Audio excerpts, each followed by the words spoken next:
గోనె వైఎస్పై పిచ్చి ప్రేలాపనలో వద్దని హితవు.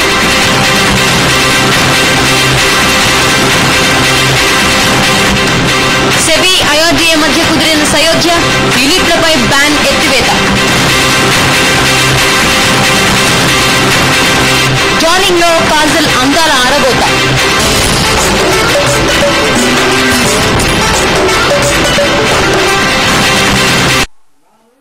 చర్చలోకి వెళ్లే ముందు క్షేత్రస్థాయిలో జగన్ పర్యటన గురించి ప్రజలు ఏమనుకుంటున్నారో, సామాన్యులు ఏమనుకుంటున్నారో వారి మాటలు విందాం.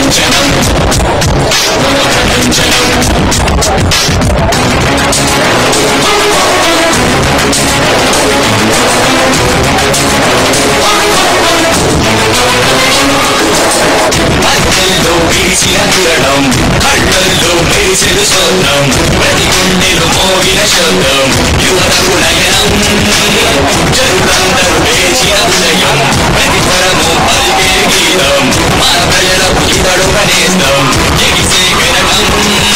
జగన్ జగన్ జగన్ జగన్. నాకు చాలా ఆనందంగా ఉందండి. ఈరోజు ఆ రోజు మళ్ళీ రావాలని కోరుకుంటున్నానండి. నాకు నా పిల్లలు కూడా ఏదో ఆధారం చేశారు. జగనన్న చదువుకు నేను చాలా సంతోషం పడుతున్నాను. ఈ రోజు మా ఊరు వచ్చారు, ఇంకా సంతోషం పడుతున్నాను. మా పేదరికం కుటుంబంలోకి వచ్చారని ఆయన వచ్చినందుకు, మా ఇంటికాడ భోజనం చేసినందుకు మాకు చాలా ఆనందంగా ఉంది. ఆయన ఇచ్చిన ఆధారు, ఆయన ఇచ్చిన బస్సులు మాకండి. మా బిడ్డలు కూడా మమ్మల్ని చూస్తలేదండి. ఆయనే మమ్మల్ని ఆలోచించాడు, మాకు దేవుడుగా కనపడ్డాడు. మేము ఆయన కొడుకు మేము చదువుతూ చెప్పుకోవాలి వచ్చి మేము ఇక్కడ సంతగా ఉన్నామని అనుభవం అయినా సరే మహారాజులాగా ఉండాలని, మమ్మల్ని అందరినీ దర్శించాలని, మమ్మల్ని అందరినీ ఒడ్డుకి చేర్చాలని మహానుభావుని మేము కోరుకుంటున్నామండి. జగన్ మీ ఇంట్లో నన్ను కూడా కుటుంబ సభ్యులుగా ఒక తమ్ముళ్ళలో తీసుకుంటున్నారు, తీసుకుంటున్నారు.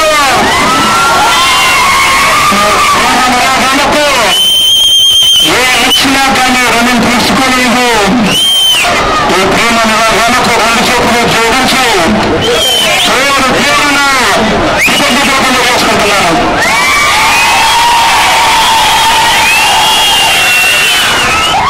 ప్రకాష్ గారు, ఈ యాత్రని, జగన్ చెప్తున్నటువంటి మాటని, వస్తున్నటువంటి జనాన్ని, జగన్ చేస్తున్నటువంటి ఉపన్యాసాలు, ఇస్తున్నటువంటి సందేశం మీరు ఎలా అర్థం చేసుకుంటున్నారు? ఒకటండి, ఇంతకుముందు చాలా చిన్నదాన్ని మొన్న 7వ తారీఖు నాడు ఒక లీడింగ్ ఛానల్లో చెప్పాను. అంటే నాకు 62 సంవత్సరాలు వచ్చింది. తెలంగాణ ఉద్యమకాల నుంచి పబ్లిక్ పల్స్ ఎలా ఉంటుంది అనేది కొంచెం విశ్లేషణ చేసిన వాడిగా 78 ఎన్నికలు కానీ 83 కానీ ప్రిడిక్ట్ చేసి 89 మన కంట్రీ ఏదైతున్నదో పాపం ఇందిరాగాంధీ చూశారు సార్, మీ ఫాదర్ కూడా 78లో. ఆమె కర్ణాటక రాష్ట్రంలో ఇక్కడ జనతా ప్రభుత్వం ఉండి ఎంత ఉన్నా కూడా వెంగళరావు గారి అధికారం ఉండి అటు జనతాను తట్టుకొని అయితే 175 సీట్లు, జనతాకు 60 వచ్చి 30 వచ్చాయి.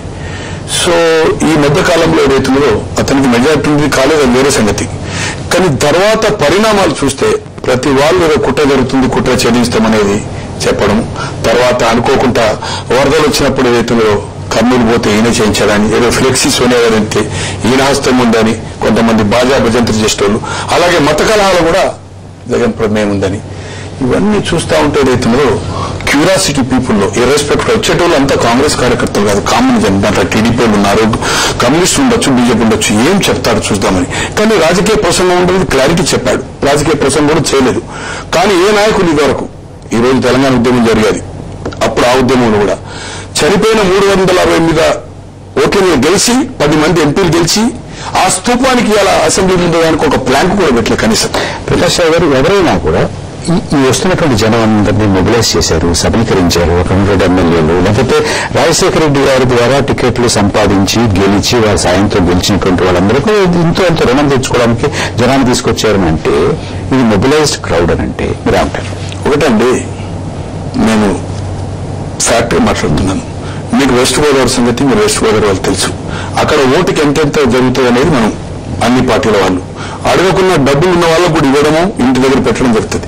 కానీ ఈ రోజు ఏదైతుందో ఈ స్పందన మనం ఎంత సమీకరించినా ఎన్ని వెహికల్ పెట్టినా ఎమ్మెల్యే ఉత్తరించిన ఒక్కొక్క దాదాపు 16 నుంచి 25 గంటలు డిలే అవుతూ ఉంటాయి. రోడ్ల మీద నీళ్లు లేక ఇళ్ళకుండా అంటే వెళ్ళదు. నేను ఒక ముఖ్యమంత్రి గారు సభ జరిగింది స్వచ్ఛందంగా రాజశేఖర రెడ్డి గారికి రాజశేఖర రెడ్డి గారు చేసిన కార్యక్రమాలు దీనికి జగన్మోహన్ రెడ్డి గారి పట్ల ఉన్నటువంటి అభిమానంతో రాజశేఖర రెడ్డి గారి బేస్ వచ్చారు. ప్రతి ఇంటికి ఇది వృద్ధాప్య పెన్షన్ కానీ ఇందిరమ్మ గృహాలు కానీ తర్వాత ఈ ఫీజులు ఏదైతుందో పిల్లలకి ఇవాళ ఇంజనీరింగ్ కాలేజ్ మొత్తం ఫ్రీయే కదా సార్. ప్రతి ఇంటికి ఏదో లబ్ధి జరిగింది. ఏదైతుందో ఇతను వస్తే మనకేదో జరుగుతుంది, ఏదో మనకు చేశారు కనుక ఏదో మన బాధితులు ఏదైతున్నా ఆదుకుంటాం. ఇంతవరకు చరిత్రలో ఎప్పుడు లేదండి తెలంగాణ ఉద్యమంలో కానీ ఏ ఉద్యమం ఇట్లా వచ్చి వాళ్ళని ఆదరించి వాళ్ళతో కూర్చుండి వాళ్ళకు ఒక ఆర్థిక సహాయం కాదు ట్రస్ట్ ద్వారా. అంటే నేను ఇంకా బయటకు వస్తలేదు. వాళ్ళ కుటుంబాల లిస్ట్ రాసుకొని అవసరమైతే ఆయన ఫ్రెండ్స్ కానీ నాలాంటి వాళ్ళకి ఏదైతే ఇబ్బంది ఉంటుంది. ఒక 4 పిల్లలు వాళ్ళకి ఏ ఆధారం లేదు. దీంతో సరిపోదు కదా వాళ్ళతో కొంతమందిని స్పాన్సర్ చేయించాలని కూడా ఆలోచన జరుగుతూ ఉంది. అది ఇంకా లీక్ అవుట్ కావాలనుకుంటే అది కూడా జరిగే అవకాశం అప్ టు మ్యారేజ్ ఎడ్యుకేషన్ కాకుండా. నరసింహరావు గారు ఈ మొత్తం దృశ్యాన్ని మీరు ఎలా విశ్లేషిస్తారు? ఇప్పుడు వాళ్ళు తేలిగా వాళ్ళని తరలించుకొచ్చిన వాళ్ళంతా వాళ్ళు వచ్చిన వాళ్ళలో విపరీతమైన ఆనందోత్సవాలు కనపడుతున్నాయి. చాలా చాలా ఉత్సాహంగా వాళ్ళంతా కూడా ముభావంగా ఉదాసీనంగా లేరు. వచ్చిన క్రౌడ్ చాలా ఉత్సాహం చూపిస్తున్నారు ఇతని పట్ల. అంటే దాన్ని బట్టి ఒకటే అర్థమవుతుంది, మన రాష్ట్రంలో బలహీనమైన పనికిమాలిన నాయకత్వం అన్ని పార్టీలను కూడా తిష్ట వేసి కూర్చుని ఉంటే ఒక పటిష్టమైన బలమైన నాయకుడు ఎవరన్నా వస్తారా అని ప్రజలు ఎదురు చూపులు చూస్తున్నారు. ఇతను అటువంటి వాడేమో ఇతను పటిష్టమైన నిర్ణయాలు తీసుకోగల, దృఢమైన నిర్ణయాలు తీసుకోగల బలమైన నాయకుడేమో అన్న ఒక ఆశ వారిని నిరూపించుకుంటాను ప్రజలందరిలో కూడా. ప్రకాష్ రావు గారు అంటారంటే రాజశేఖర రెడ్డి గారి వల్ల ప్రతి కుటుంబంలో ఉన్నటువంటి ప్రతి వాళ్ళు ఎవరో ఒకళ్ళు ఒక్కొక్క కుటుంబంలో ఎవరో ఒకళ్ళు ఏదో ఒకళ్ళు లబ్ధి పొందారు కాబట్టి ఎంతో అంతో ఆ గౌరవంతో ఆ రుణం తీర్చుకోవాలతో.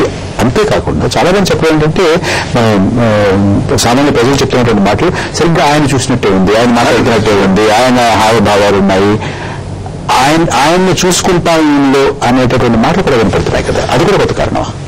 అది కొద్దిపాటి కారణం ఏమిచ్చు కానీ అసలు ప్రజల్లో మొత్తం మీద ఒక నాయకుడు కావాలి. వాళ్ళ అంటే రాజశేఖర రెడ్డి కూడా is identified as a strong leader. ఆయన ఒక బలమైన నాయకుడు, దృఢమైన నిర్ణయాలు తీసుకోగలిగిన వాడు. ఆయన ఉన్నప్పుడు చాలా మంది పిచ్చవేషాలు వాళ్ళు చాలా మంది పిచ్చవేషాలు వేస్తారు, చాలా రకరకాల మాట్లాడుతున్నారు తప్ప ఆయన ఉన్నప్పుడు ప్రశాంతంగా ఉంది రాష్ట్రం అంతా కూడా.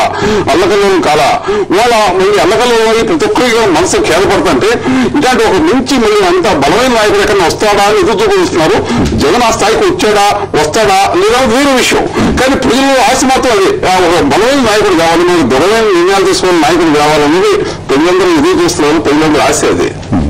ప్రకాష్ రావు గారు అంటే ఒక నరసింహరావు గారు అన్నారంటే అన్ని రాజకీయ పార్టీలను ఒక అసమర్థానికం రాజకీయ నాయకత్వం తిష్ట వేసింది కాబట్టి ఒక హోప్ ఈయన గట్టిగా ఉంటాడేమో, ఈయన బాగా చేస్తాడేమో అనేటటువంటి ఒక హోప్తో జనం వస్తున్నారు అనేటువంటిది. అంటే నరసింహరావు గారు మామూలుగా చాలా విమర్శనాత్మకంగా చూసేటటువంటి వారు కూడా స్వచ్ఛందంగా వచ్చినట్టుగానే ఉంది, చాలా సంతోషంతో మాట్లాడుతున్నారు అనే మాట అది ఆయన పసిగట్టారు. అయితే ఈ యాత్ర ప్రభావం, ఈ జనం రావడం, తర్వాత కాబోయే ముఖ్యమంత్రి నువ్వు అనేటువంటి మాట ప్రజల నుంచి అక్కడ ఉన్నటువంటి ముఖ్యంగా అక్కడ ఉన్నటువంటి యువతల నుంచి ఆ మాట రావడం, దీని ప్రభావం రాష్ట్ర రాజకీయాల మీద ముఖ్యంగా రాష్ట్ర కాంగ్రెస్ లో అంతర్గత సమీకరణాల మీద ఎలా ఉంటుంది? ఒకటండి, మీరు చాలా విజ్ఞులు. 1989 నుంచి యూపీ బీహార్లో కనుచూపు మేరలో ప్రధానులంతా అక్కడి నుంచి వచ్చారు. కాంగ్రెస్ మొన్న ఒకసారి 21 వచ్చిందంటే రూట్ అవుట్ అయిపోయాయి.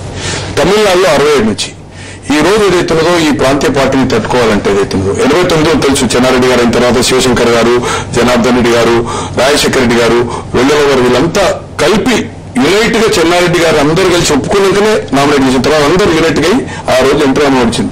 99 రిజల్ట్ చూసాం మనం, 94 చూసాం 26 సీట్లు.